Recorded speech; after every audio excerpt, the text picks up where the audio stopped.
அல்லேலூயா. இந்த இன்னைக்கு வாசித்ததான லூக்கா 19ஆம் அதிகாரத்தில் அந்த 3வது வசனத்தை வாசிங்க பார்க்கலாம்.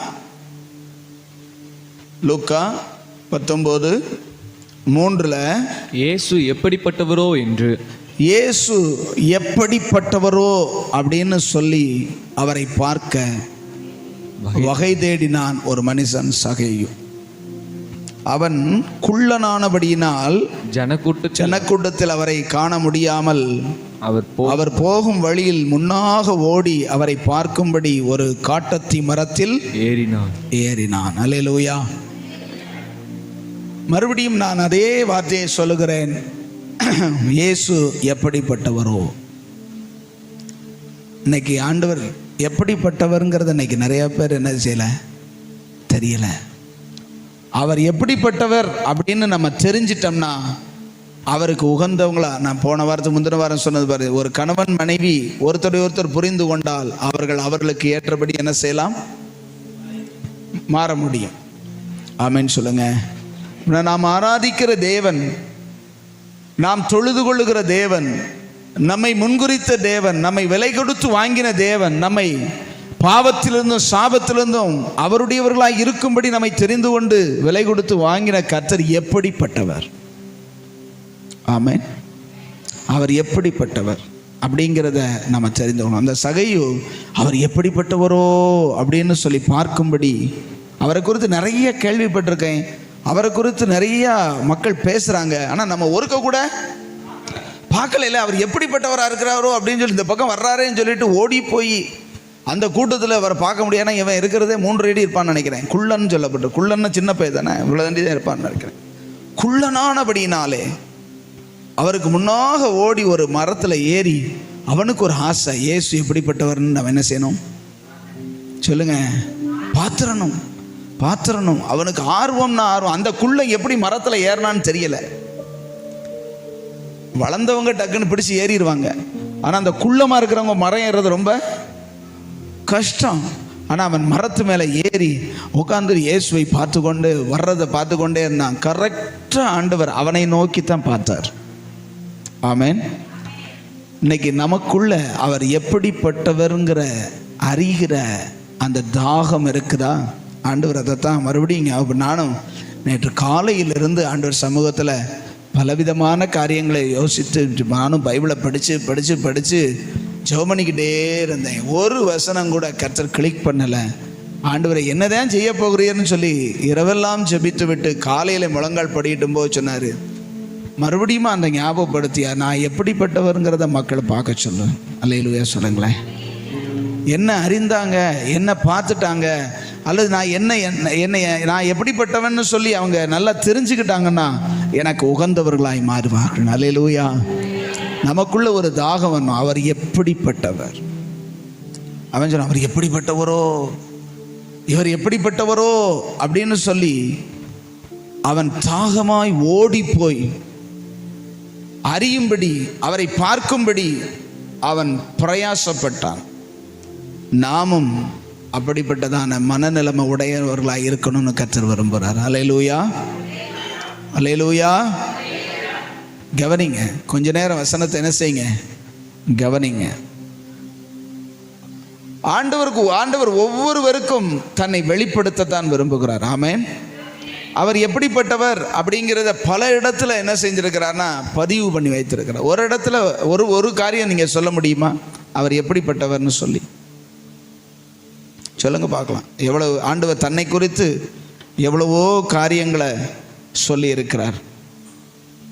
அவர் எப்படிப்பட்டவர் வாசிங்க. மத்தேயு 11வது அதிகாரம், மத்தேயு 11வது அதிகாரம்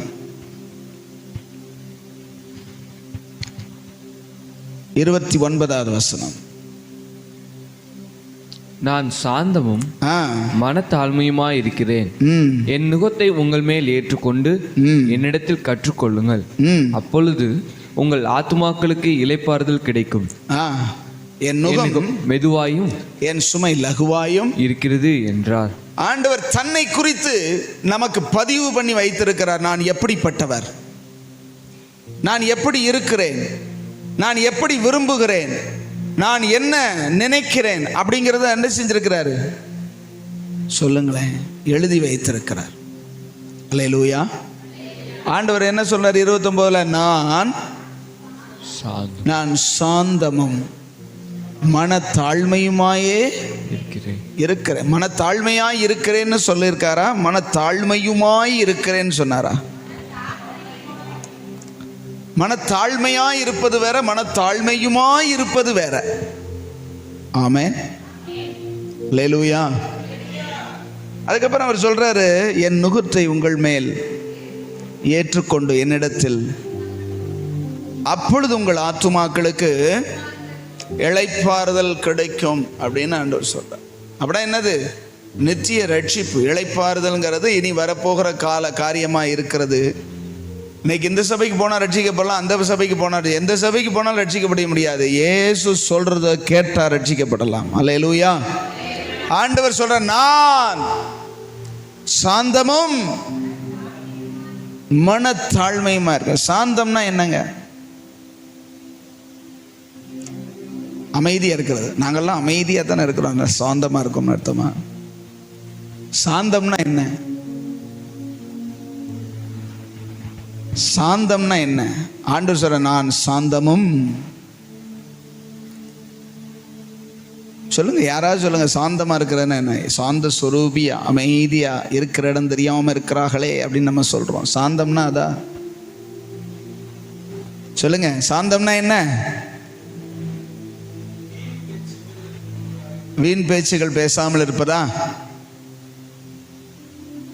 ஆண்டவர் எப்படிப்பட்டவர்? அவர் பரலோகத்திலிருந்து இறங்கின பரிசுத்தர். ஆமென். அவரால் செய்ய முடியாத அதிசயமான காரியம் ஒன்றுமில்லை. அவரை போல பெரியவர், அவரை போல வல்லமை உள்ளவர், அவரை போல சக்தி உடையவர் ஒருவருமே இல்லை. ஆனா அவர் எதுவுமே இல்லாத போல, நான் ஒரு பொருட்டு அப்படிங்கிறதே இல்லாம, அவர் அவ்வளவு தாழ்மையா, அவ்வளவு தன்னை வெறுமையாக்கி. ஆமென். இன்னைக்கு ஒன்றும் இல்லாட்டாலுமே, குடிக்க கஞ்சி இல்லாட்டாலுமே அவங்களுடைய பெருமைக்கு அளவே கிடையாது. மனிதனுக்கு நான் சொல்றேன், மனுஷனுக்கு இருக்கிறதுக்கு இடம் இல்லாட்டாலும் பேசுற பேச்சை பார்த்தனாக்கும் டெல்லியில் இருக்கிற மாதிரி தான் பேசுறது. வீட்டில் போனா வீட்டுக்காரி வந்து ஓசி கஞ்சி ஊற்றுருவோம். அவ பேசுகிற பேச்சை இவனால காதில் வாங்க முடியாது. அதே இது டீ கடைக்கு வந்தார்னா அவர் என்ன செய்ய, மன்மோகன் சிங்குக்கு ஆலோசனை சொல்லுவார். அல்லேலூயா சொல்லுங்களேன். அவர் 7 டாக்டர் பட்டம் வாங்கினவர். யாரு? அவருக்கே இவங்க இங்கேருந்து ஆலோசனை சொல்லுவாங்க. என்கிட்ட கேட்டிருந்த அந்த விஷயத்துக்கு நான் என்ன செஞ்சிருப்பேன். ஆனால் வீட்டுக்கு போனா கஞ்சி ஊத்துன்னு சொல்ல முடியாது, அப்படி பேசுவா வீட்டுக்காரி. ஏன்னா அந்த நிலைமை அங்கே சூழ்நிலைமை. குடிக்க கஞ்சி கூட கிடையாது. ஆனா பேசுற பேச்சை பார்த்தா தன்னை குறித்து பெருமை பெருமை பெருமை. இவர் எப்படிப்பட்டவர்? நம்முடைய ஆண்டவர். அல்லேலூயா. பிதாவின் ஒரே பேரான குமாரன், அவருடைய மடியில செல்ல பிள்ளையாய் தவழ்ந்தவர். வானத்தையும் பூமியையும் இவரை கொண்டும் இவருக்காகவும் தேவன் சிருஷ்டித்தார்னு சொல்லப்பட்டது. இந்த வானமும் பூமியுமே சிருஷ்டிக்கப்பட்டது, இதுல இருக்கிற மனிதர்கள் சிருஷ்டிக்கப்பட்டது, எல்லாம் சிருஷ்டிக்கப்பட்டது யாருக்காக? இயேசுவுக்காக. அப்படின்னா அவர் எவ்வளவு பெரிய ஆள், அவர் எவ்வளவு மகிமையானவர். அவர் இப்ப பூமியில வந்து சொல்றார், நான் சாந்தமும் மனத்தாழ்மையுமா இருக்கிறேன். அவர் பிறக்கும் போது அவர் நினைச்சிருந்தா ஒரு தங்க தாம்பாளத்தில் அவரை போட்டிருக்க முடியாதா? அப்படிப்பட்ட ஒரு இடத்துல அவர் பிறந்திருக்க முடியாதா? ஒரு அரண்மனையில் அந்த நாட்கள்ல இருந்த ரோம சக்கரவர்த்திக்கு மகனா பிறந்திருக்க முடியாதா? சொல்லுங்க பார்க்கலாம். எங்க பிறந்தார்? கடைசியில் பிறந்த இடம் மாட்டு கூட தங்குறதுக்கு இடம் இல்லைங்க, சத்திரத்தில் கூட. அப்படிப்பட்ட ஏழ்மை கோலமா. ஏன்னா அதுதான் எவ்வளவு இருந்தாலும், எவ்வளவு பெரியவர்களாக இருந்தாலும், எவ்வளவு வசதி வாய்ப்புகள் இருந்தாலும், தன்னை ஒரு பெரிய ஆளோ அல்லது ஒரு ஆளுன்னு நினைக்காம தன்னை வெறுமையாக்கினார். அங்க சொல்லப்பட்டிருக்குது, வாசிங்க. பிலிப்பியர் 2ஆம் அதிகாரம் எடுத்து வாசிங்க.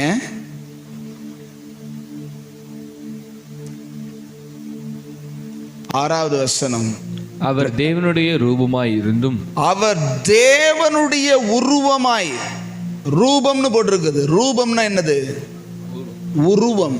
தேவனுடைய உருவமாய் இருந்தும் தேவனுக்கு சமமாய் இருப்பதை, தேவனுக்கு சமமாய் இருப்பதை கொள்ளையாடின பொருளாக எண்ணாமல், ஒரு கிடைத்த கொள்ளையை போல பெருசா நினைக்காம தம்மை தாமே பெருமையாக்கி, அதுதான் சாந்தம். எது? இவ்வளோ பெரிய தேவன், இவ்வளோ பெரிய மகிமையான கர்த்தர், அல்லேலூயா, அவர் அப்படிப்பட்ட ஒரு மேன்மையை பெருசா நினைக்காம அந்த தேவன் சொன்ன வார்த்தையை கீழ்ப்படிஞ்சு, தேவனுடைய வார்த்தைக்கு அப்படியே கீழ்ப்படிஞ்சு செயல்படுத்தும்படி இறங்கி வந்து தம்மை தாமே, அவரை கட்டாயமா போய்த்தே ஆகணும் தள்ளல. பிதாவாகிய தேவன் நீ போய்த்தே ஆகணும் அப்படின்னு சொல்லி இயேசு கிறிஸ்துவ பூமிக்கு தள்ளினாரா? சொல்லுங்க. இயேசு பூமிக்கு எப்படி வந்தார்? வாசி பாருங்களேன். எபிரேயர் புஸ்தகம் எடுங்க, கொஞ்சம் கவனமாயிருங்க.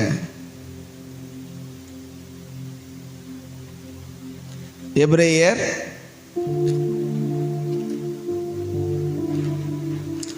10ஆம் அதிகாரம் 5வது வசனம்.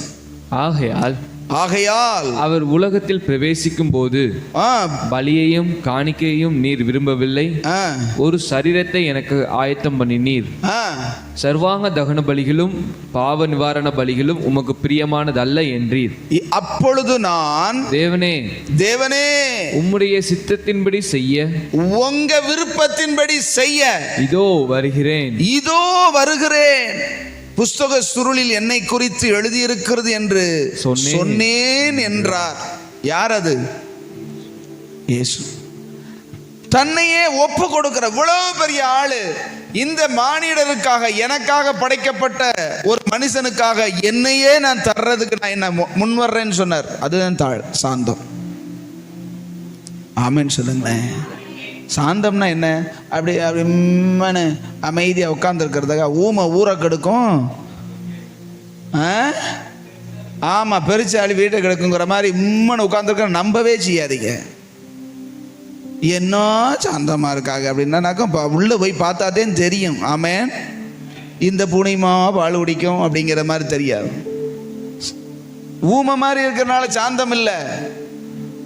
அவ்வளவு பெரியவராயிருந்தும் தன்னை ஒரு பொருட்டென்று நினைக்காம இறங்கி வந்து தான் உண்டாக்கின மனுஷனுக்காக தன்னை பலியாக்கினார்ல, அதுதான் சாந்தம்.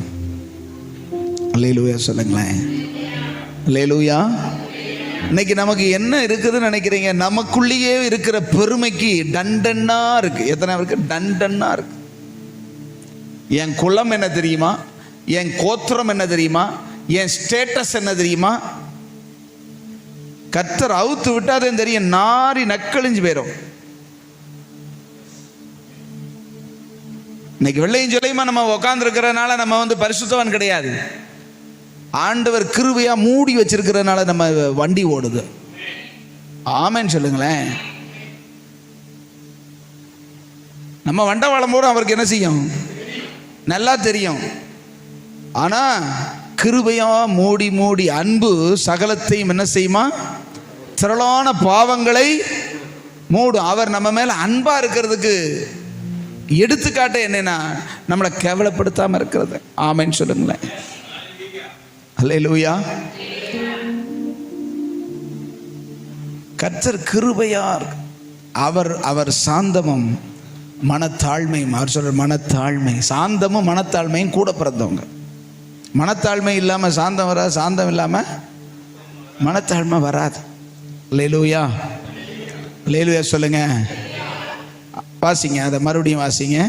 11:29.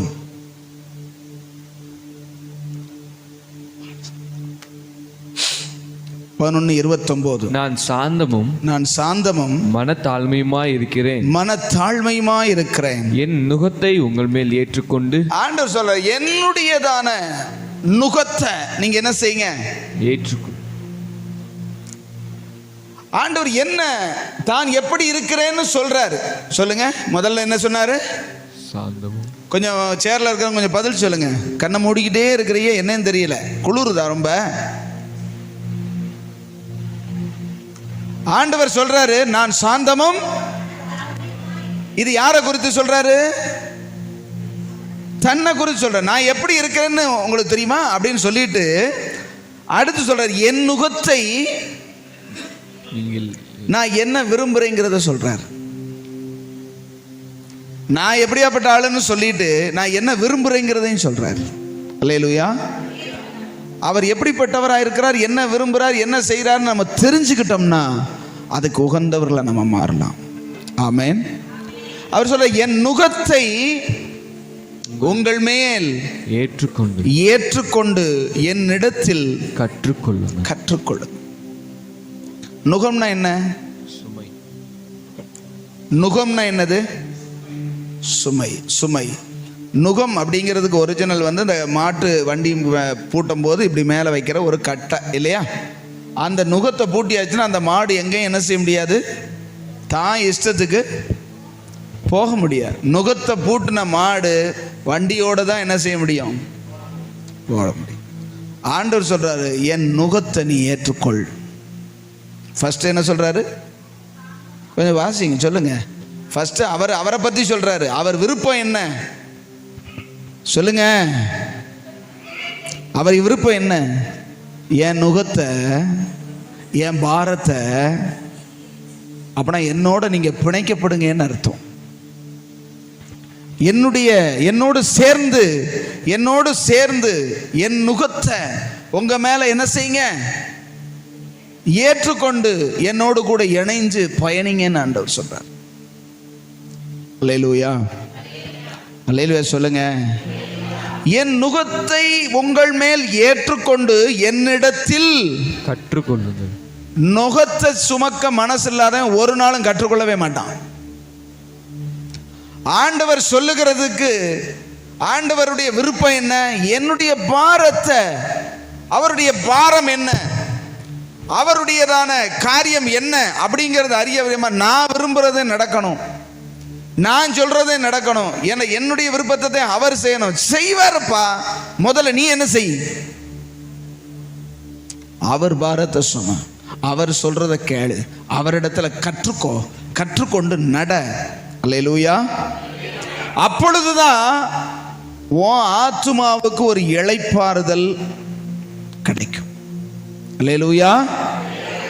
அல்லேலூயா. கவனிக்கிறீங்களா?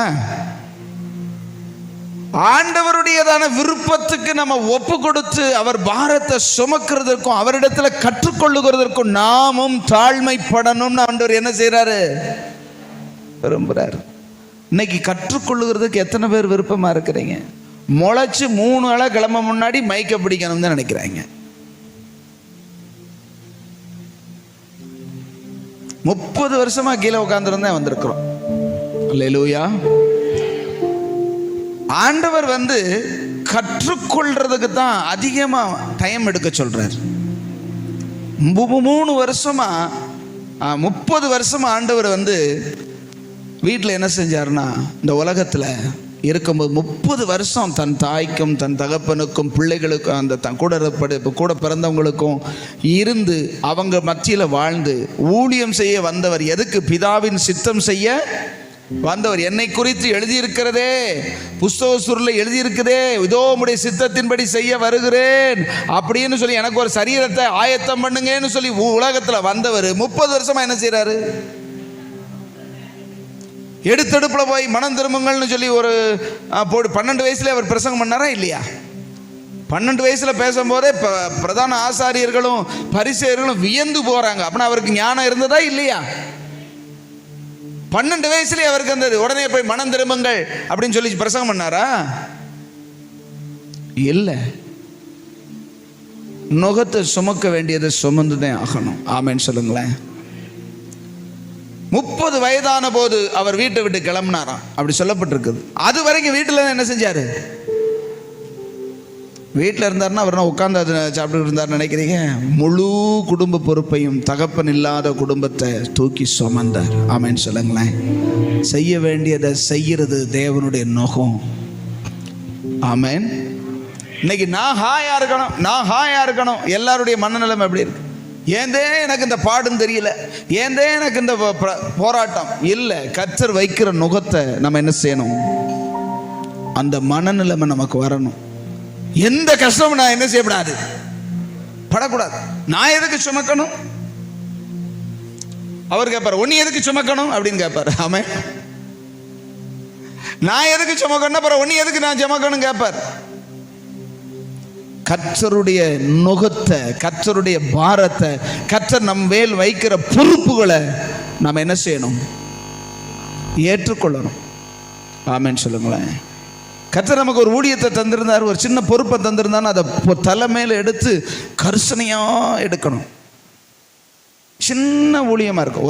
ஒரு சர்ச்சை தூக்குறதா இருக்கலாம், பாய் விரிக்கிறதா இருக்கலாம், ட்ரம் அடிக்கிறதா இருக்கலாம், எனிவன் ஏதோ வருது. எல்லாம் முடிஞ்சதுக்கப்புறம் எல்லாத்தையும் எடுத்து வச்சு க்ளீன் பண்ணி பூட்டிட்டு போகிறதா இருக்கலாம். அது கர்த்தருடைய வேலை. அல்லேலூயா. நாங்களாம் அப்படித்தான். எங்கள் பாஸ்டருக்கு சர்ச்சு கட்டி கொடுத்து அவர் உள்ள வந்து எங்களுக்குள்ள எந்த வைக்கணும்னு கூட அவருக்கு தெரியாது. அவருக்கு அடிப்படை எந்த இடத்துல எந்த ஜன்னல் வைக்கணும்னு கூட தெரியாது. அவ்வளவும் இருந்து படுத்து நைட்டெல்லாம் காவலுக்கு கிடந்து எல்லாத்தையும் செய்து எவ்வளவு செலவழிஞ்சது முதற்கொண்டு அவருக்கு தெரியாது. எப்படி பீம் போடணும், எங்கன இது போடணும், எதுவுமே தெரியாது. இன்னைக்கு எனக்கு தெரியும் அங்கே எங்கெங்கே பீம் எங்கெங்கே வரைக்கும் நீட்டி இருக்கோம், என்ன செய்யணும். அது வந்து ஒரு குப்பை கிடங்கு மேலே, குப்பை கிணறு மேலே என்ன செஞ்சுருக்குன்னா கட்டியிருக்கோம். இந்த சர்ச் தோண்ட என்ன இருக்கும், கிணத்துக்குள்ளே தோண்ட என்ன வரும்? என்ன போட்டு மூடணுமோ அதுதான் வரும். அது வந்து குப்பை கிணறு. கிணத்துக்குள்ள இப்போ பில்லர் போடணும்னா எத்தனை அடி தோண்டுவீங்க? அந்த காலத்தில் தோண்ட முடியாது. அப்புறம் என்ன செய்யலாம் அப்படின்னு அதெல்லாம் பிளான் பண்ணி எல்லாம் கூட இருந்து செய்தோம். எதுவுமே அவருக்கு தெரியாது. சர்ச்சுக்கு வர்றது எப்போ வருவார்னா கரெக்டாக 5 நிமிஷத்துக்கு முன்னாடி. 9 மணி ஆறாதுன்னா 9 5 நிமிஷம் கூட இருக்காது, அப்போ தான் வருவார். திருத்துன்னு ஒடியாந்து அப்படியே உட்காந்து ஜெபம் பண்ண ஆரம்பிப்பார். எதுவுமே அவருக்கு தெரியும். எல்லாம் அந்த 8 மணிக்கே போய் விரித்து தூத்து தொடச்சி பாய் விரித்து மைக் செட் எல்லாம் பண்ணி ரெடியாக உட்காந்து 8:45 உட்காந்து ஜெபம் பண்ணிக்கிட்டு இருப்போம். முடிக்காமலும் துண்டக்கான துணியக்கான ஓடிடுவார். பிறகு எல்லாத்தையும் க்ளீன் பண்ணி சுத்தமாக தொடச்சி வச்சு சேர் எடுத்து வச்சு எல்லாத்தையும் ஒழுங்குபடுத்தி எடுத்து வச்சு சாவியை கொண்டு போய் வீட்டில் கொடுக்கணும். இன்னைக்கு நம்ம என் ஆத்துமாவை போட்ட உடனே பல பேர் பரலோகத்துக்கு போயிடறாங்க, டகான்னு பக்குன்னு காணா போயிடுறாங்க. திருவிருந்துக்கு சாப்பாடு, அங்கெல்லாம் திருவிருந்துக்கு சாப்பாடும் கிடையாது. ஒன்று 3 நாள் உபவாசம் இருந்தால் தான் திருவிருந்து கொடுப்பார். 3 நாள் முழுவதும், நான் சொல்கிறது 3 நாள் முழுவதுமாக உபவாசம் இருக்கணும். ஒரு சேவை கூட கடிச்சிடப்படாது. பச்சை தண்ணியை தவிர வேறு எதுவும் டீ வேணால் குடிச்சிக்கலாம் நைட்டு படுக்க போகும்போது. அப்படி கண்ட்ரோலில் இருந்து 3ஆவது நாள் ஒரு 3 மணிக்கு என்ன செய்வார்னா திருவிருந்து கொடுப்பார். ஒரு 3.5 மணி நேரம் பிரசங்கம் பண்ணி கொடுப்பார். 9க்கு ஆரம்பித்து 3 மணினா எத்தனை 6 மணி நேரம் ஆகும். அப்படியே வத்தலும் தொத்தலுமாக தான் இருக்கும். சரி முடிச்சு சாப்பாடு போட்டு அனுப்புவாரா? அதுவும் கிடையாது. அப்படியே காஞ்சு போய் தான் என்ன செய்வோம், வந்து வீட்டுக்கு வந்தால் சாப்பிடவே முடியாது. அல்லேலூயா, அல்லேலூயா சொல்லுங்க. அப்பையும் ஒரு நாளும் ஒரு பொழுதும் அந்த அந்த பாய் வரிக்கிறதையும் தூக்குறதையும் யாருக்கும் தந்தது கிடையாது. ஆனால் இன்னைக்கு நம்முடைய வாலண்ட் இன்னைக்கு என்ன இதுன்னா, என்னை முன்னாடி விட மாட்டுறாங்கன்னு சொல்றதுக்கு ஆள் இருக்குது, என்னை அனுமதிக்கலைன்னு சொல்றதுக்கு ஆள் இருக்கு, நான் பாடுறேன்னு சொல்றதுக்கு ஆள் வரல, நான் அந்த ஊழியத்தை செய்கிறேன்னு சொல்றதுக்கு ஆள் என்ன ஒரு மாதிரியா பார்க்குறீங்க? வாலண்டரியா யாருமே எங்களை சொல்ல, நீ இந்த வேலையை செய்ய எங்களை யாருமே சொல்லலை, இதை இந்த பொறுப்பை நீ எடுத்துக்கோ சொல்லலை. ஆண்டவருடைய பாரத்தை சுமக்கிறதற்கு நான் என்னை ஒப்பு கொடுக்கணும். தேவன் சொல்றார், முதலாவது நான் எப்படிப்பட்டவர்னு தெரிஞ்சுக்கோ, நான் சாந்தமும் மனத்தாழ்மையுமா இருக்கிறேன், நான் இருக்கிறேன், நீ அப்படி மாறுங்கிறார். நமக்கெல்லாம் இந்த பாய் விரிக்கிறதெல்லாம் சரியா வராது, நமக்கு இந்த பந்தி பரிமாறுறதெல்லாம் சரியா வராது. உட்காந்து நல்லா ஒரு மூக்கு முட்டை சாப்பிடணும், ஏன் இலையும் இன்னொருத்தன் எடுத்து போட்டால் நல்லா உருப்படியோட சேர போறதே கிடையாது. சிலர் சாப்பிட்டு அந்த வட்டையை கூட யார்ட்டையாவது கொடுத்து விட்டு கை கழுவிட்டு பேசாம. தாழ்மைக்கு அடையாளம் அது வல்ல. முடியலைங்கிறது வேற. ஆமே, முடியாதவங்க அது வேற விஷயம். என்னால் உடம்பு முடியல, எழும்ப முடியல, அவங்களுக்கு உதவி செய்யலாம், தப்பு இல்லை. எத்தனை பேர் போய் அதை அந்த பணிவிடை ஆவி, இயேசு சொன்னார், நான் ஆண்டவர் என்றும் கிறிஸ்து என்றும் சொல்லுகிறீர்கள், நானே உங்கள் பாதங்களை கழுவினதுண்டானால். அல்லேலூயா சொல்லுங்களேன். இயேசு சீசருடைய பாதத்தை கழுவினார். யார் அவரை சொன்னா பாதத்தை கழுவ? இயேசு கிறிஸ்து சீசருடைய 12 பேருடைய பாதத்தை கழுவினாரா இல்லையா? யோவான் 13 அதிகாரத்தில் இயேசுவை யார் கழுவ சொன்னா? சீசருடைய கால்களை கழுவுங்க அப்படின்னு பிதா சொன்னார் நினைக்கிறீங்களா? இல்லை, நான் சாந்தமும் மனத்தாழ்மையுமா இருக்கிறேங்கிறத காமிச்சார் வாழ்க்கையில். ஆமென், ஆமென் சொல்லுங்க. நமக்குள்ள அந்த சாந்தமும் அந்த மனத்தாழ்மையுமா இருந்தா அவருடைய நுகத்தை நம்ம சுமப்போம். நான் செய்கிறேன், நான் அந்த ஊழியத்தை செய்கிறேன், நான் போய் ஆத்துமாக்களுக்கு சுவிசேஷம் சொல்கிறேன், நான் அந்த கூட்டத்தை நடத்துகிறேன், நான் ஜெபிக்கிறேன், நான் உபவாசம் பண்ணி உங்களுக்கு சபைக்கு அந்த பாரம் வரும். என்னைய வந்து பார்த்தீங்களா, 1 மாதம் ஆச்சே, நீ வந்து என்னன்னு விசாரிச்சிங்களா அப்படின்னா நீ தாழ்மையாக இருக்கியா பெருமையாக இருக்கியா? அல்லேலூயா. என்ன விசாரிக்கணும், என்ன கவனிக்கணும், என்ன முக்கியமா நினைக்கணும். இது தாழ்மை இல்லை, இது பெருமை. அல்லேலூயா. நம்ம இயேசு கிறிஸ்துவனுடைய இயேசுநாதர் எங்கேயாவது சாப்பிட்டாரான்னு யாராவது கேட்டாங்களா? ஆண்டவரே நீர் இந்த சாப்பிட்டீரா, வச்சிரா, தங்க இடம் இருக்கு, எங்க இருக்குது? ஒருத்தங்க வந்து கேட்குறான், ஆண்டவரே நீர் எங்கே தங்கி இருக்கிறீர்? நரிகளுக்கு குழிகளும் ஆகாயத்து பறவைகளுக்கு கூடுகளும் உண்டு, மனுஷகுமாரனுக்கோ தலை சாய்க்க கூட இடம் இல்லை. அப்புறம் எங்கள் வீட்டுக்கு வாங்கன்னு சொல்லியிருக்கலாம்ல. நான் சொல்றது உங்களுக்கு புரியுதா இல்லையா? இயேசுநாதர் எங்க தங்குறாருன்னு எதுக்கு நான் இவன் வந்து அவரோட தங்குறதுக்கு தான் கேட்டான். அவர் சொன்னாரு மனுஷகுமாரனுக்கு தலை சாய்க்க கூட இடம் இல்லைப்பான்னு சொல்லி. எங்க தங்குனாரு சொல்லுங்க பார்ப்போம். இயேசுநாதர் எங்க தங்குனார் அந்த 3 வருஷ ஊழியத்தில்? நைட்டுங்க, நான் சொல்றது நைட்டு படுத்து தூங்குனது எங்க தூங்குனார்? ரோட்டில் படுத்திருந்தாரா? ஒலிவ மலை என்னும் மலையில் போய் ராவெல்லாம் சோம். அந்த மலையில் என்ன அப்படியே லைட்டு போட்டு அங்கே போய் பெட்டு போட்டா வச்சுருந்தாங்கன்னு நினைக்கிறீங்க? இல்லை, அவருக்கு ஒரு வீடு கிடையாது. அவர் நாசரேத்துல இருந்தார், மேலே இருந்தார், இஸ்ரவேல் தேசத்தினுடைய மேல் பகுதியில் இருந்தார். யூதேயாவுக்கு வந்து ஊழியம் செய்தார். ஆமென். ஒலிவ மலையில் போய் தங்கியிருந்தார். பகலில் அவர் ஊழியம் செய்தார், இரவில் ஒலிவ மலையில் போய் ஜெபம் பண்ணி கொண்டிருந்தார். அல்லேலூயா சொல்லுங்களேன். தன்னுடைய சொந்த பூமியில் வந்து சொந்த வீடு கூட இல்லாமல் ஊழியம் செஞ்சவர் நம்முடைய ஆண்டவர். அல்லேலூயா. அவருடைய பாரத்தை, அவருடைய நுகத்தை எத்தனை பேர் சுமக்க ரெடியாக இருக்கிறீங்க? அவர் சொல்றாரு, என் நுகத்தை, அது வாசிங்க, என் நுகத்தை உங்கள் மேல் வைக்கிறேன்னு சொல்லலை. நான் வைக்கிறேன்ப்பா, உன் மேலே வச்சுட்டேன் அப்படின்னு சொல்லாமல் ஏற்றுக்கொள்ளுங்கள்ங்கிறார். ஆண்டவரே, நான் உங்கள் பாரத்தை நான் ஏற்றுக்கொள்ளு சுமக்கிறேன் ஆண்டவரேன்னு யார் சொல்கிறாங்களோ அவங்களுக்குத்தான் ஆமென் சொல்லுங்களேன். ஏற்றுக்கொள்ளும் பொழுதுதான் நாம் தேவனிடத்தில் அவருடைய காரியங்களை அவரை கற்றுக்கொள்ள முடியும். ஆமென். கற்றுக்கொள்ளுகிற மனப்பான்மை அவருடைய பாரத்தை சுமக்கிறவனுக்கு தான் வரும், மற்றவங்களுக்கு வராது. எனக்கெல்லாம் தெரியும் நான் அப்படிங்கிற மனநிலைமை வந்து அது பிசாசனோடு கொண்டு வர்ற ஒரு காரியம். அல்லேலூயா. என்னிடத்தில் கற்றுக்கொள்ளுங்கள், கற்றுக்கொள்ளும் பொழுது, அப்பொழுது இதை செய்யும் பொழுது உங்கள் ஆத்துமாக்களுக்கு இளைப்பாறுதல் கிடைக்கும், ஒரு சமாதானம். நான் சொல்றேன், தேவனுடைய பாரம் உங்க மேல வந்துருச்சுன்னா உங்க மனசு அலசடிப்படவே படாது. தேவனுடைய நுகம் உங்க மேல இருந்தா என்ன வந்தாலும் சரி, இந்த உலகத்துல எது நடந்தாலும் சரி, உங்களை சுற்றிலும் இருக்கிற நிலைமை எப்படிப்பட்டதா இருந்தாலும் சரி, உங்க ஆத்துமாக்கு மட்டும் அப்படி அமைதியா கர்த்தர் கூட இருக்கிறார். நான் அவருடையதான நுகத்தை சுமக்கிறவன், அவரிடத்துல கற்றுக்கொண்டிருக்கிறவன். எனக்கு ஒன்றும் அவர் அனுமதி இல்லாமல் என்ன செய்யாது. அவர் அனுமதி இல்லாமல் உங்கள் தலையில் இருக்கிற ஒரு முடி கூட கீழே விழாது. அல்லேலூயா. அவர் சொல்லாம உங்க வாழ்க்கையில ஒரு நகம் கூட பிஞ்சு போகாது. ஆமென் சொல்லுங்களேன்.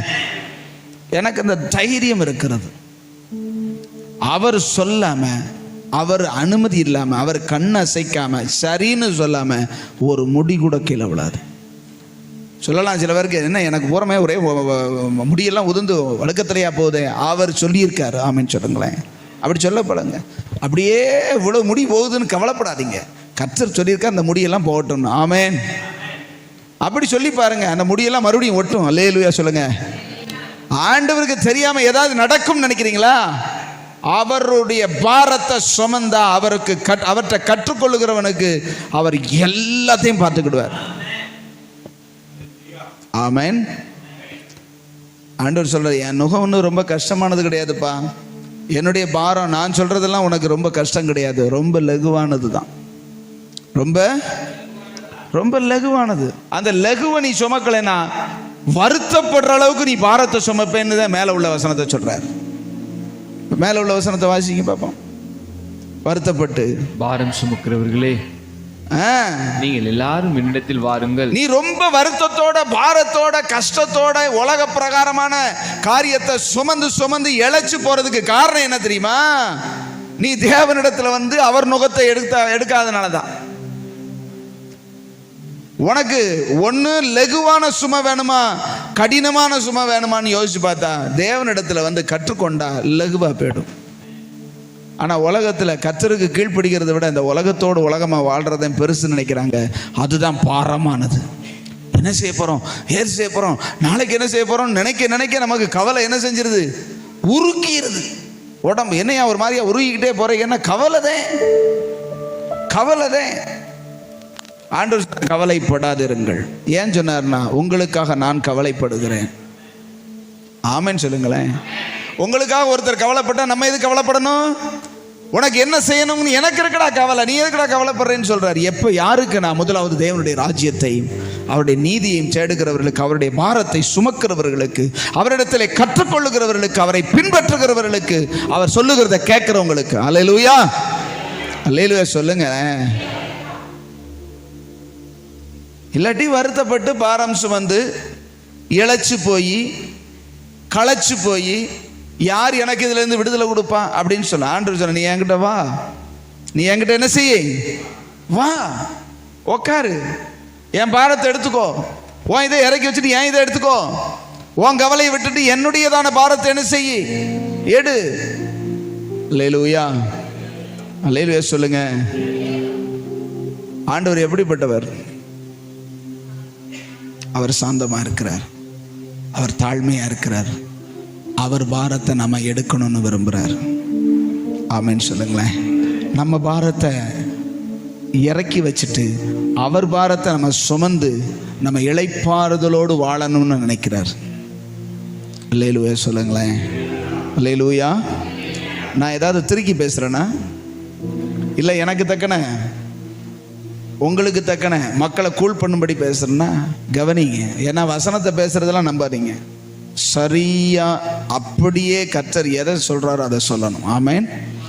நிறைய பேருடைய பிரசங்கங்கள் தவறா இருக்குது, அவங்களுக்கு தக்கன பேசிக்கிட்டு போறாங்க. ஆனா நாம வசனம் என்ன சொல்லுதோ அதை அப்படியே சொல்லி அப்படியே நாம் கீழ்ப்படிஞ்சா அவர் சொல்ற வார்த்தையும் ஆசீர்வாதம் அப்படியே நம்முடைய வாழ்க்கையில வரும். அல்லேலூயா. ஒருத்தனும் தடுக்கவும் முடியாது, ஒருத்தனும் எடுக்கவும் முடியாது கர்த்தர் தருகிறத. அல்லேலூயா சொல்லுங்களேன். அல்லேலூயா. அவர் கொடுக்கிற சமாதானத்தை, அவர் கொடுக்கிற பிரதிபலனை, அவர் கொடுக்கிறதான நன்மையை ஒரு பயலும் தடுக்க முடியாது. ஏன்னா நீங்க யாருக்கு கீழ்ப்படுகிறீங்க? அவர் வசனத்துக்கு, அவருடைய கட்டளைக்கு, அவர் சொல்றதை கேட்குறீங்க. அவர் உங்களுக்கு கொடுக்கறத ஒருத்தரும் தடுக்க முடியாது. ஆமென். அவர் உங்களை உயர்த்த நினைச்சும் போது யாராவது வந்து உங்களுக்கு அவருக்கு இப்போ வேண்டாம் ஆண்டவரேன்னு சொல்லவே முடியவே முடியாது. தேவன் அப்படிப்பட்டவர். அல்லேலூயா. பிறகு இன்னொரு காரியத்தை குறித்து நம்ம என்ன செய்வோம்னா, வாசிங்க 9ஆம் அதிகாரம் 13வது வசனத்தை. பலியை அல்ல, பலியை அல்ல, இரக்கத்தையே விரும்புகிறேன், இரக்கத்தையே விரும்புகிறேன் என்பதின் கருத்து இன்னதென்று போய் கற்றுக்கொள்ளுங்கள். நீதிமான்களை அல்ல, பாவிகளையே மனம் திரும்புகிறதற்கு அழைக்க வந்தேன். இந்த வசனங்கள்லாம் நமக்கு நல்லாவே தெரியும். ஆமென், நல்லாவே தெரியும். நான் மத்தேயுல எடுத்ததை நான் லூக்கால தேடிக்கிட்டு இருந்தனால கிடைக்கல. சரி, இங்கே ஆண்டவர் சொல்றாரு, நான் எதை விரும்புறேங்கிறாரு. அவர் சொல்றாரு பாருங்க, நான் எதை விரும்புறேன் சொல்லுங்க. இரக்கத்தை. பலி இல்லை, நீ பலி செலுத்துறதை நான் முக்கியப்படுத்தல, நீ இரக்கமுள்ளவனா. ஆமென் சொல்லுங்களேன். நீ இரக்கமுள்ளவனா இருக்கிறத தான், இரக்கத்தையே விரும்புகிறேன் என்பதை கற்றுக்கொள்ளுங்கள். இன்னைக்கு நம்ம யார் மேல நேசமா இருக்கிறோம், யாரை நேசிக்கிறோம், யார் மேல அன்பா இருக்கிறோம்னா நமக்கு பிரியமா இருக்கா? நீங்க மேல மேல என்ன காரியத்தை சொன்னாருன்னு வாசிச்சு பாருங்க.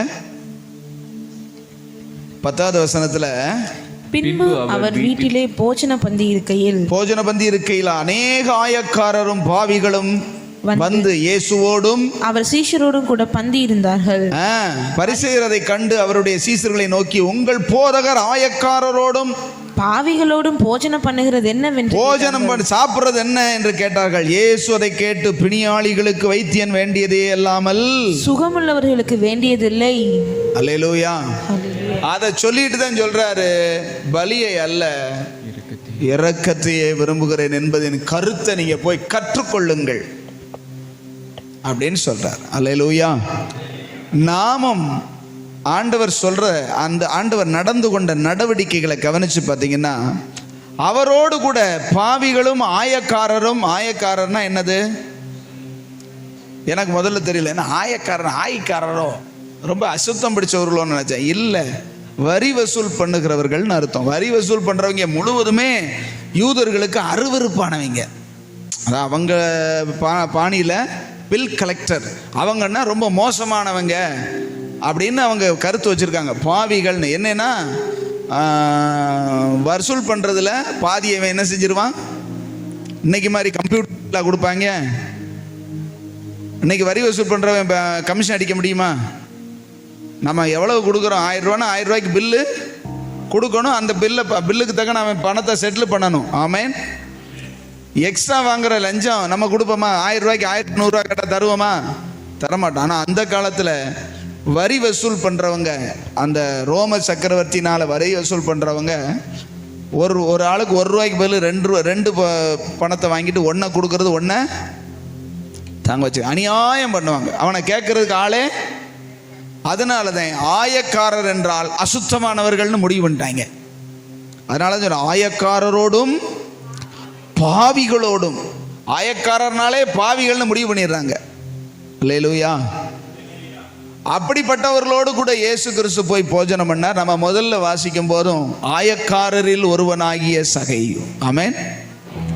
அவன் வீட்டுக்கு தான் போய் என்ன செஞ்சார்? இவர் கூட போனவங்கெல்லாம் அவ்வளவு நேசமா, அவ்வளவு அவருக்கு பிரியமானவங்களா, அவரை மதிக்கிறவங்களா இருந்தாலும், இவர் இந்த குள்ளமானவைய, பாவத்திலேயே பிறந்து பாவத்திலே வளர்ந்தவன் சொல்றது மாதிரி, ஆயக்காரனுக்கு தலைவன், லஞ்ச லாவண்யத்தில் ஊறி போனவன், தவறான காரியங்களையே செஞ்சு வாழ்ந்தவன், அவன் வீட்டுக்கு போய் என்ன செய்யறாரு? நான் என்ன சொல்றேன்னா, தன்னை நேசிக்கிறவங்களுடைய வீட்டுக்கு போறதை விட இந்த பாவத்திலும் சாபத்திலும் இருக்கிற மக்களை தூக்கி எடுக்கிறல கர்த்தர் கவனமா இருந்தார். அல்லேலூயா. யாரு பாதிப்புக்குள்ள இருக்கிறாங்களோ, யாரு தேவையில இருக்கிறாங்களோ, யாரு தன்னுடைய அந்த பரிசுத்தத்துக்கு எதிராக பாவத்தில் உழன்று எழும்ப முடியாம இருக்காங்களோ, அவங்கள தேடி சென்று அவங்களோடு போய் உட்கார்ந்தார். நான் என்ன சொல்ல வர்றேன்னு புரியுதா உங்களுக்கு? அவருடைய சிந்தை என்ன? அவர் எதை விரும்புறார்? நம்ம எதை விரும்புகிறோம்? நம்முடைய மனநிலைமை என்ன? நமக்கு ஈக்குவலாக இருக்கணும், நம்மளை மாதிரி இருக்கணும், அல்லது அந்த அந்த ஆட்களோடைய அந்த அதுக்கு மேலே இருக்கிறவங்களையோ கீழே இருக்கிறவங்களையோ என்ன செய்யறது கிடையாது, டச்சே பண்ணுறது கிடையாது, ஒதுங்கிடுறது. நம்ம ஏசுனார் அப்படி ஒதுங்கி போயிருந்தாருன்னா நீங்களும் நான் ரட்சிக்கப்பட்டிருக்க முடியாது. அல்லேலூயா. பாவத்தில் கிடந்த நம்மை தூக்கி எடுக்க அவர் இறங்கி வந்தார். அல்லேலூயா. பலியை அல்ல, தேவனுக்கு பலி செலுத்துகிறதை விட இரக்கத்தை ஆராதிக்கிறது, ஆண்டவருக்கு கொடுக்க. அது மட்டும் இல்லை, மற்றவங்க பாவத்தில் இருக்கிறவங்க மேல, சாபத்தில் இருக்கிறவங்க மேல எந்த அளவுக்கு கரிசனை நமக்கு இருக்கிறது. 4 பேர் நம்மளை ஆண்டவர் ரட்சித்தாரே, அவங்களுக்கு அந்த ரட்சிப்பை கொடுக்கணுமே, நமக்கு என்ன செய்யணும்? உணர்வு வரணும். அல்லேலூயா. அந்த ஒரு சம்பவம் உங்களுக்கு எல்லாருக்கும் தெரியும். நல்ல சமாரியனுடைய சம்பவம் தெரியும் இல்லையா? ஒரு சமாரியன் ஒரு கள்ளன் கையில் அகப்பட்டு, ஒரு மனுஷன் கள்ளன் கையில் அகப்பட்டு அவனை அடித்து துவைச்சு அவன்கிட்ட இருக்கிறதெல்லாம் உறிஞ்சிட்டு போயிட்டாங்க. ரோட்டில் கிடக்கான், குற்றியுறும் குலையுறுமாய் அது இருக்குது. அந்த பக்கமாக வந்தவ ஒரு ஆசாரியன் வருகிறான், அவனை பார்த்து விட்டு விலகி சென்று விடுகிறான், அப்படி சொல்லப்பட்டிருக்கு. இன்னொரு லேவியன் வருகிறான், அவன் இவனை பார்த்து இந்த பக்கம் விலகி இப்படி கூடி போயிடுறான். அவன் குற்றியுறும் கொலையுறுமாய் துடித்து கொண்டு கிடக்கிறான். அல்லேலூயா. அதே வழியாய் 3வது ஒரு சமாரியன் வருகிறான், தாழ்த்தப்பட்டவன். யாரு? ஆசாரியன் போகிறார். எங்க போறார் ஆசாரியன்? அவ்வளவு வேகமா எங்க போறாரு? ஒரு ஆசாரியன் வேகமா எங்க போறாரு? பலி செலுத்துறதுக்கு. ஆசாரியர் பலி செலுத்த போறார். இங்கிட்டு போன லேவியர் எங்க போறாரு? லேவியர்னா யாரு? ஆசாரியனுக்கு உதவி செய்யறவன். நான் கர்த்தருடைய ஆலயத்திற்கு போக வேண்டும், நேரம் ஆயிடுச்சுன்னு சொல்லிட்டு இவர் வேகமா பலி செலுத்த போறாரு. இவர் பலி செலுத்துறதுக்கு உதவி செய்ய போகிறார். ஒரு புறஜாதி, ஒரு தாழ்த்தப்பட்டவன், ஒரு சமாரியன் அந்த வழியாய் வந்த உடனே இப்படி அடிபட்டதை பார்த்த பொழுது அவன் மேல் மனதுருகி, ஆமென் சொல்லுங்களேன், மனதுருகி உடனே அவனை தூக்கி எடுத்து தன்னுடைய கழுதையின் மேல் வைத்து அவனுடைய காயத்தை துடைத்து அதுக்கு எண்ணெய் வார்த்து திராட்சை ரசத்தை அவனுக்கு குடிக்க கொடுத்து சத்திரத்திலே கொண்டு போய் விட்டு அங்கே பராமரிக்க சொல்லி தன் பையில் இருந்த 2 காசுகளையும் எடுத்து அவனுக்கு கொடுத்து விட்டு, இவனுக்கு இதை செலவழி, இதுக்கு மேலே செலவழிச்சால் நான் வரும்போது தந்துடுறேன் அப்படின்னு சொல்லிட்டு அவன் போனான்னு சொல்லப்பட்டிருக்கிறான். ஆமென். ஆண்டவர் அந்த இடத்துல கேட்பார், இதுல யார் அவனுக்கு பிறனா இருந்தான் அப்படின்னு சொல்லப்பட்டிருக்கு. ஒருத்தன் எனக்கு ஆராதனைக்கு போறதே முக்கியம் போயிட்டான், அவனுக்கு உதவி செய்யறதே முக்கியம் இன்னொருத்தன் போயிட்டான். இவன் சொல்றான், இவனை தூக்கி விடுறதே எனக்கு முக்கியம், மற்றதெல்லாம் பின்னாடி தாங்கிறான். அல்லேலூயா. நமக்கு எது முக்கியம்? பாவத்தில் இருக்கிற நம்முடைய வாழ்க்கையில் நமக்கு முன்னதாக பாவத்தில் உழன்று குற்றியுறும் கொலையுறுமாய் பிசாசினால் பிடிக்கப்பட்டு கிடக்கிற மக்களை தூக்கி விடுறது தான் முக்கியம். ஆமென் சொல்லுங்க. அவங்கள கொண்டு வந்து சத்திரத்தில் கொண்டு வந்து சேர்த்து கொண்டு வந்து 2 காசுகளை கொடுத்து கொஞ்சம் செலவு செய்து, அவனுக்கு சொந்தம் கிடையாதுங்க. ஆமென் சொல்லுங்க. வழிப்போக்கன்னு சொல்லப்பட்டிருக்கிறது. ஒரு வழிப்போக்கனுக்கு அவன் செய்த நன்மையை கர்த்தர் சொல்லி வச்சிருக்கிறார். இன்னைக்கும் பேசிக்கிட்டு இருக்கிறோம். அல்லேலூயா. நீங்க மற்றவர்களுக்கு இரக்கம் பாராட்டணும். பாவத்தில் கிடக்கிறவங்க, சாபத்தில் கிடக்கிறவங்களை கொஞ்சம் கண்ணோக்கி பார்க்கணும். ஆண்டவர் அதைத்தான் விரும்புவார். இரக்கத்தையே விரும்புகிறேன். எதை விரும்புகிறாரு? கடிச்ச வாக்கு கூட நம்ம தர மாட்டோம். சில பேர் கை காசை ஒரு 4 ரூபா செலவழிச்சு ஒருத்தவங்களுக்கு இல்லாதவங்களுக்கு உதவி செஞ்சா இருதயத்தில் ஓட்டையே விழுந்துருது. அல்லேலூயா சொல்லுங்களேன். சபிக்கப்பட்ட இருதயம், சபிக்கப்பட்ட இருதயம். ஆண்டவருக்கு ஆராதனை செய்றேன், அதுதான் எனக்கு முக்கியம், அவருக்கு மட்டும் அப்படி. அது ஆண்டவர் விரும்பல. பலியை அல்ல, இரக்கத்தை நான் விரும்புகிறேன். ஆமென் சொல்லுங்களேன். உங்க உள்ள இரக்கம் உள்ள உள்ளமா? ஆண்டவர் இரக்கத்தின் பிதா. வாசிங்க மத்தேயு அதே 6ஆம் அதிகாரம், மத்தேயு 5ஆம் அதிகாரம். சாரி,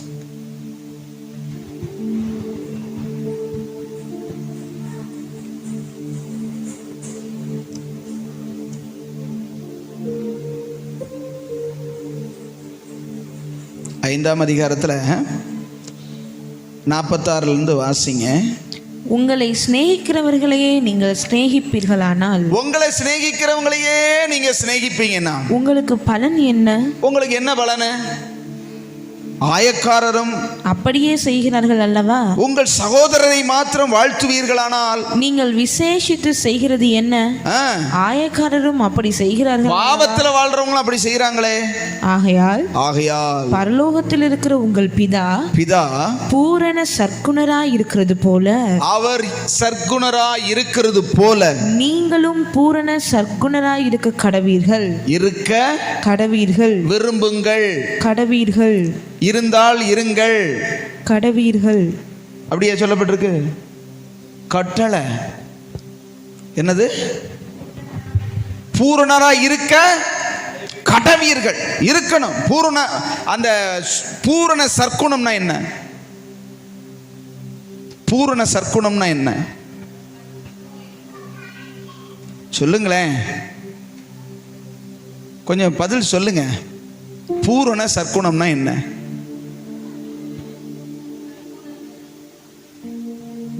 பூரண சற்குணம்னா என்ன?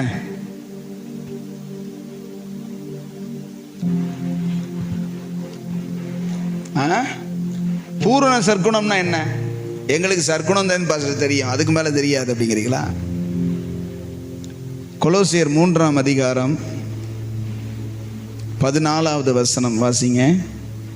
கொலோசியர் இவை எல்லாவற்றின் மேலும் பூரண சற்குணத்தின் கட்டாகிய அன்பை தரித்துக் கொள்ளுங்கள். என்ன சொல்லப்பட்டிருக்கிறது?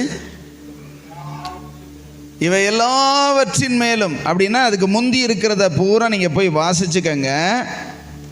என்ன அப்படின்னா அந்த 2 வசனத்தை வாசிங்க, 12, 13 வாசிங்க. நீங்கள் தேவனால் தெரிந்து கொள்ளப்பட்ட பரிசுத்தரும் பிரியருமாய் உருக்கமான இரக்கத்தையும் தயவையும் மனத்தாழ்மையையும் சாந்தத்தையும் நீடிய பொறுமையையும் தரித்து கொண்டு ஒருவரை ஒருவர் தாக்கி இல்ல தாங்கி. எது இன்னைக்கு ஒருவரை ஒருவர் தாக்குறதான் பெருசா இருக்கு வீட்டில்.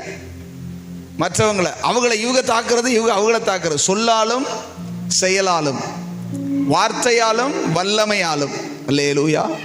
அவ சரியில்லை, இவ சரியில்லை, அது சரியில்லை, இது சரியில்லை, ஒரே தாக்குதல் தான் நடக்குது. அடுத்து ஒருவரை ஒருவர் தாங்கி, ஒருவர் பேரில் ஒருவருக்கு குறைபாடு உண்டானால் கிறிஸ்து உங்களுக்கு மன்னித்தது போல, கிறிஸ்து நமக்கு மன்னித்தது போல ஒருவருக்கொருவர் மன்னியுங்கள். இவை எல்லாவற்றின் மேலும் பூரண சற்குணத்தின் கட்டாகிய அன்பை தரித்துக் கொள்ளுங்கள்.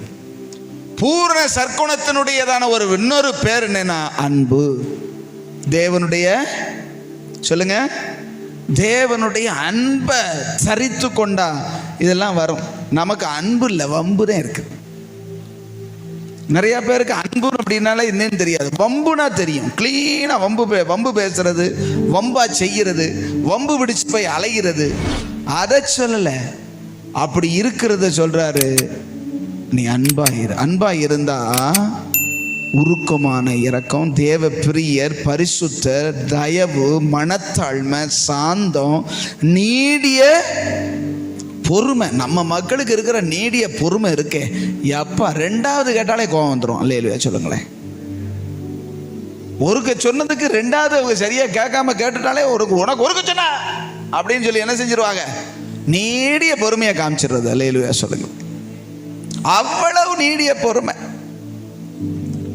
ஆண்டவர் எவ்வளவு பொறுமையா இருக்காரு தெரியுமா நம்ம மேல? உணர்றீங்களா? எத்தனை முறை சொன்னாலும் கேட்காத நம்மையும் வச்சு குப்பை கொட்டுறாரு. அல்லேலூயா சொல்லுங்களேன். நான்லாம் அப்படிதான் உணர்றேன். எத்தனை தடவை அடிச்சாலும் திட்டுனாலும், எத்தனை தடவை மண்டையில உரைக்கிறது மாதிரி குட்டி சொன்னாலும் நான் அப்படித்தான் இருப்பேன்னு சொல்ற நம்மளை கைவிடாம நடத்துறாரு. அல்லேலூயா சொல்லுங்க. அதே நீடிய பொறுமை.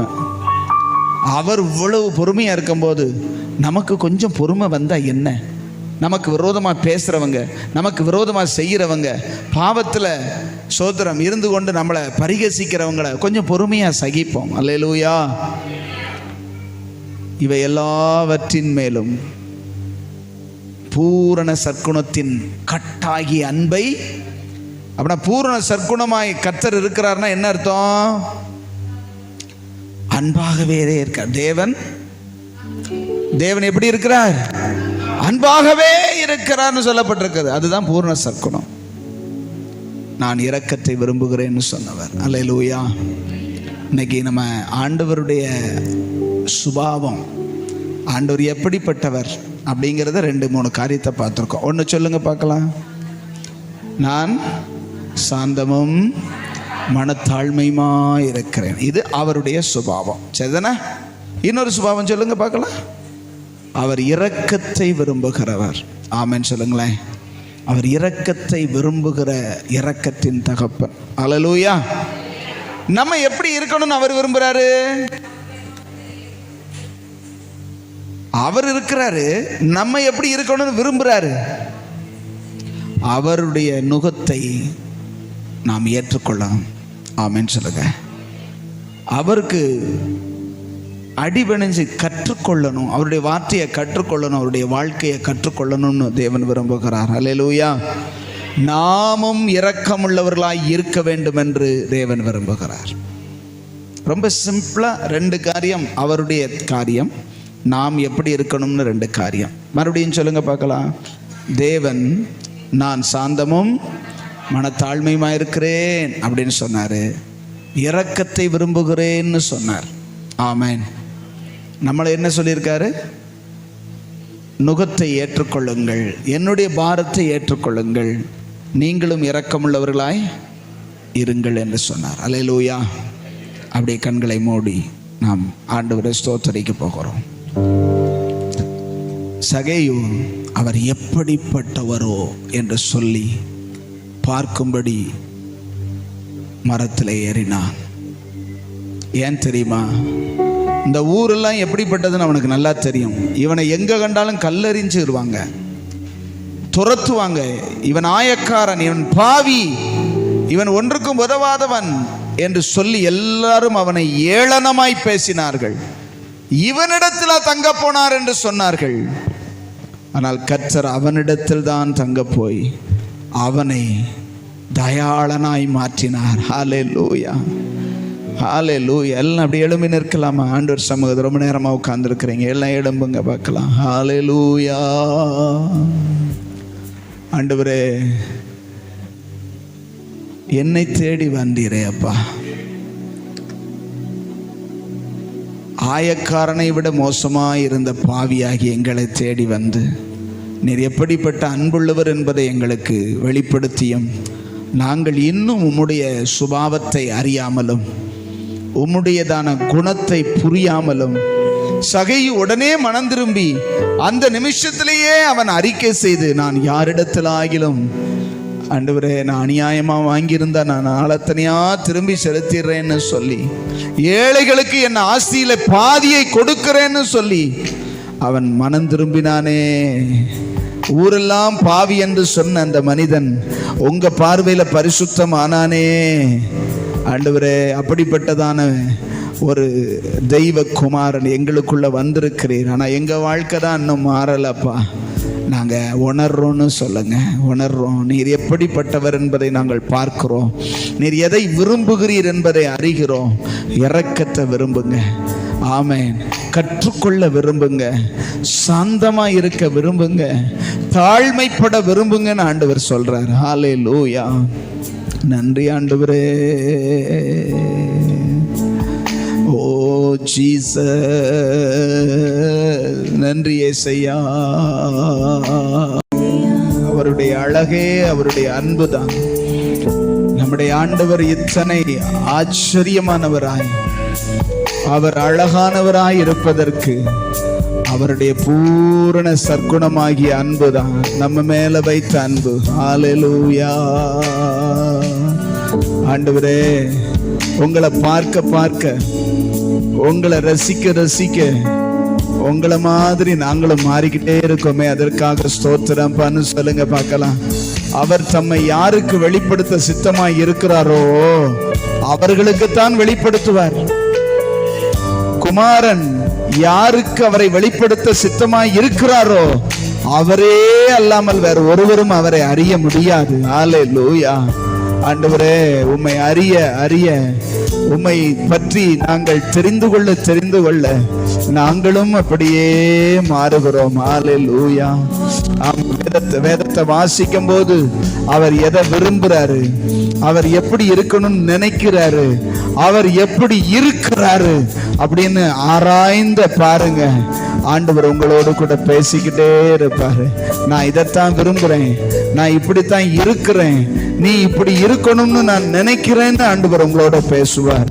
உங்க வாழ்க்கை அப்படியே மாறி மாறி மாறி மகிமையின் மேல மகிமை அடைந்து தேவ சாயலாய் மாறும். ஹல்லேலூயா. ஆண்டவர் உங்களை கண்ணின் மணியை போல தான் நினைக்கிறார். உன்னை தொடுகிறவன் என் கண்ணின் மணியை தொடுகிறான்னு சொன்னவர். நீ 1000 குறையா இருந்தாலும் அப்பாவினுடைய பிள்ளை. ஆண்டவரே, என்னை பிள்ளையாய் ஏற்றுக்கொண்டவர், என் பிள்ளைகளையும் நீக்க வல்லமை உள்ளவர். ஆண்டவரே, ஆமென் ஆமென் சொல்லுங்க. ஆண்டவரே, என் பிள்ளைகளை, கரைகளை, என் பிள்ளைகளை எல்லாம் நீக்கி உங்க பரிசுத்தத்துக்கு ஒத்த, ஆண்டவரே பரிசுத்தம், உங்க சுபாவத்துக்கு ஒத்த தாழ்மை, சாந்தம் எனக்குள்ள வரட்டும். சொல்லுங்க பார்க்கலாம். எனக்குள்ள வரட்டும். நான் சாந்தமும் மனத்தாழ்மையுமா இருக்கிறேன்னு சொன்னவரே, உங்களிடத்துல கற்றுக்கொள்ள வந்திருக்கிறேன்னு சொல்லுங்க. உங்களிடத்துல கற்றுக்கொண்டு உங்களை போல மாற வருகிறேன். நன்றி அப்பா. இந்த ஆராதனையில எங்களோடு கூட உம்மை வெளிப்படுத்தி கொண்டிருப்பதற்காகவும், எங்களை குறித்து நீர் நினைக்கிறதை நாங்கள் அறியும்படிக்கும் நீர் எங்களுக்கு உதவி செய்த தயவுக்காகவும் ஸ்தோத்திரம். தொடர்ந்து உங்க சமூகம் எங்களை நடத்தட்டும், நிரப்பட்டும், வழி நடத்தும்படி தாழ்த்துகிறோம். முற்றிலுமாய் உம்முடைய கரத்தில் அர்ப்பணிக்கிறோம். ஆண்டவரே, ஒவ்வொருவரோடும் நீங்க பேசிக்கிட்டே இருக்கிறீங்க, ஒவ்வொருவரோடும் பேசுறீங்க. அதற்காக ஸ்தோத்திரம். நீங்க எப்படிப்பட்டவர்ங்கிறத நாங்க புரிந்து அறிந்து அர்ப்பணித்து நாங்களும் மாற ஒப்பு கொடுக்கிறோம். அருமை இரட்சகர் இயேசு கிறிஸ்துவின் மூலம் தாழ்மையோடு ஜெபிக்கிறோம் நல்ல பிதாவே. என் ஆத்துமாவே கர்த்தரை ஸ்தோத்திரி, என் முழு உள்ளமே பரிசுத்த நாமத்தை ஸ்தோத்திரி. என் ஆத்துமாவே கர்த்தரை ஸ்தோத்திரி, கர்த்தர் செய்த சகல உபகாரங்களை மறவாதே. ஆமென் ஆமென். அல்லேலூயா அல்லேலூயா. God bless you.